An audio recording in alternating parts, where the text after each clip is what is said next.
Продолжувањето на мандатот на специјалното јавно обвинителство главна препрека за отпочнување на преговорите за состав на влада. Откако партијата на Ахмети синоќа ги исцрта позициите за отпочнување на преговори со било која партија од македонскиот политички блок, денеска се произнесе ВМРО ДПМНЕ, кај чиј лидер е мандатот за состав на влада.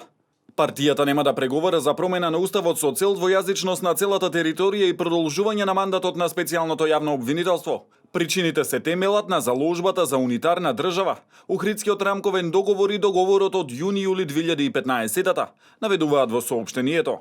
Независно на исходот околу составување влада во следниот период, независно дали ќе се формира нова влада и кој ќе ја формира, што и да се случи, ВМРО ДПМНЕ и Коалицијата за подобра Македонија нема да преговара, ниту пак ќе дозволи промена на уставниот поредок со цел двојазичност на целата територија и продолжување на мандатот на СЈО.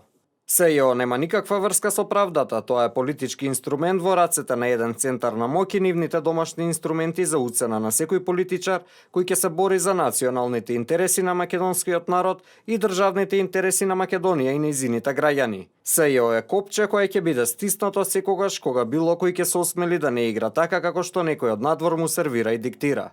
Откако партијата го повтори својот став во однос на ова прашање, уште една порака пристигна од интегративците да се прават рационални, а не емотивно поттикнати проценки.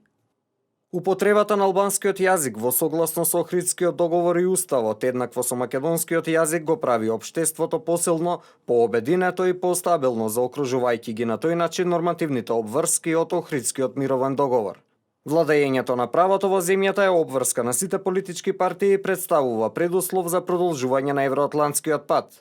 Од почетокот на политичката криза во земјата, Демократската унија за интеграција инсистираше на транспарентно затворање на процесот преку целосно обелоденување на скандалот со масовното и незаконско преслушкување и преземање на одговорност.